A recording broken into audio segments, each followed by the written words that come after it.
Welcome to match number 9. This one's in our lower bracket. We've got 4 robots in that neutral zone, making our way to put fuel up in the hubs. We've got 2 robots doing a double play on the blue and 2 on the red.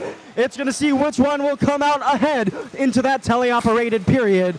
Over on the blue side, 4381 trying to put that last few fuel into the blue as we round out a penalty called on that blue side. The last fuel flow in, and blue will come out ahead going into teleop 83-41.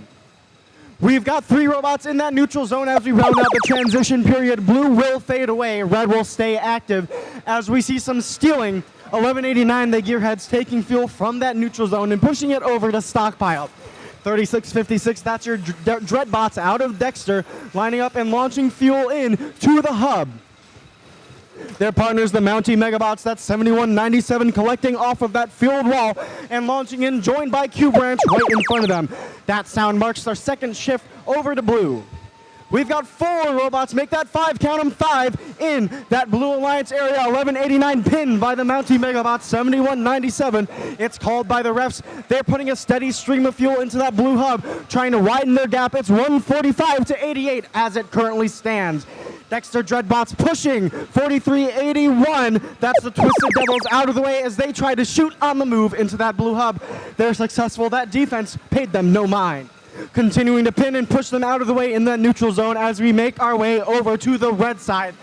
Gearheads defending Mountie Megabots 7197 in that red zone as they go under the tower and clean it out. A heavy stockpile of fuel in that close red corner. That's a shift back over to blue. Red Tough becomes inactive. Both alliances are currently over the 100 mark for points. We've got just under 1 minute to play here, and we have 5 robots over in the blue side. It looks like 1189 was pushed up at an angle and can no longer move. We'll see if they can get back in action. 3656 still making moves, defending the Blue Alliance as we approach our end game. Both hubs now active. We've got launching and moving. 4327 Q Branch, joined by the Mountie Megabots, collecting fuel and putting it up into the hub, trying to close that gap and have a chance at staying alive and continuing on in this bracket. It appears both alliances have secured their Fun Robotics Network Rainbow bonus, granting them an extra 30 points, as well as any other fuel points that are in. 3 seconds remaining. We still scoring. Fuel rolls out into the neutral zone. The last bits of fuel come out. The last bits of fuel in the air. We'll have those scores shortly as we turn it up to the desk for some analysis. All right, thanks, Finn. Back up here, Eric. There was a lot going on in that match. Yeah, it was kind of chaotic. I mean, Blue Alliance, we saw Galactic was back. They were active. Looked like they were having some intake problems, but Blue Alliance had the advantage out of auto thanks to having Galactic. And they were so impactful on the match. I don't know who's going to take it. There's so much chaos down on the blue side of the field at the end of this match.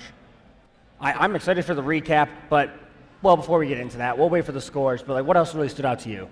I mean, looking at the field right now as people are coming out to clear it, we saw Gearheads kind of get breached on some fuel, and Dexter Dreadbots had their turret, it looks like, come off. Yeah, they got a little bit decapitated with their turret near the end of the match. I'm kind of excited to see how that happened. I mean, that's happened so many times this year. I think we probably have time to start our match analysis, so let's see if we can actually take a look at how things went.